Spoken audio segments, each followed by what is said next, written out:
it's Abigail, your cyclical living guide, giving some insights on how to live more in alignment with your inner rhythm as a menstruating body. Today, I just want to talk a little bit about sexual health and consent as a sexual being with sex hormones in menstruating bodies. So I just want to kind of focus on this one point that menstruating bodies are impacted by our sex hormones, and we are different people from week to week. So what is a yes one week might be a no next week. And this is just really important to be aware of, and to really just give yourself permission to change your mind about things. And I'm just going to share a little bit of an overview of how sexual expression might change throughout the cycle a little bit, as coming from my perspective and my experience and some of the people that I've talked to working with our hormone cycles, as just some inspiration, but just know that like your patterns are going to be unique to you, and it's all just for some insights so that you can get to know your own personal yeses and nos, and just give yourself permission to just know more about yourself so that you can set the boundaries that you need and take the actions that you need in order to have good, healthy, consensual relationships. So when we start bleeding, kind of day one of our cycle, we're actually the least impacted by our hormones during that time, but we can all experience that differently. Some people have higher libido during that time. Some people, want to stay away from sexual interactions at that time. It is kind of a stigmatized situation to what people are comfortable with and how to interact sexually during your menstruation. So it's really important to just know what it is that you personally want and enjoy during that time, and to be communicating with the people in your life about what they're comfortable with as well, and asking what the people that you're engaging with are comfortable with, and just having communication around that before entering into any kind of interactions is a really beautiful invitation to just invite more consent into your menstruating experience as a sexual being. So after your bleed, your estrogen starts rising, and generally this is kind of like the most sensual time as we're leading up to ovulation, where we're the most fertile. It's this primal part of ourselves that is kind of like seeking a mate.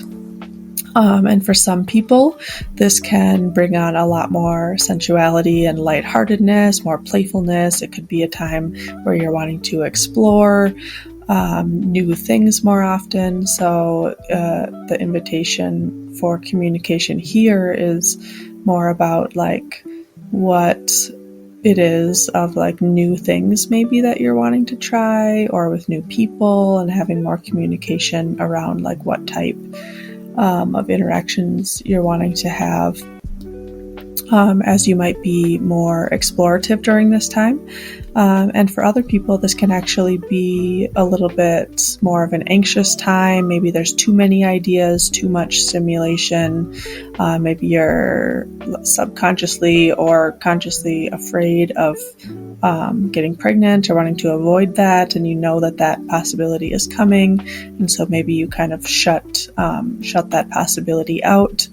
And like all of that is okay. There's just awareness around like what type of communication you're wanting to have. So if you're really wanting to avoid pregnancy, maybe the conversations you're having are, hey, like I'd like to still engage, but let's stay away from this type of sexual experience, or let's use this type of protection this time. And it just might be a time where some of that is more or less important to you, depending on what you are desiring. And then the second half of the month, we're having more progesterone in our system, and that means our senses are heightened. We can be maybe wanting things to be more gentle. We might be wanting to set the mood more for the atmosphere because we're smelling and hearing more things. We might need to kind of like get other things done around the house before we're engaging sexually with our partner because we'll be distracted. So some of the communication there is like asking I feel like it's really asking for what we need to our partners, but also just to ourselves. Like, what do I need in order to relax into this experience? And is there anything that's kind of coming up internally during especially that premenstrual time that needs to be confronted before entering into some kind of sexual encounter?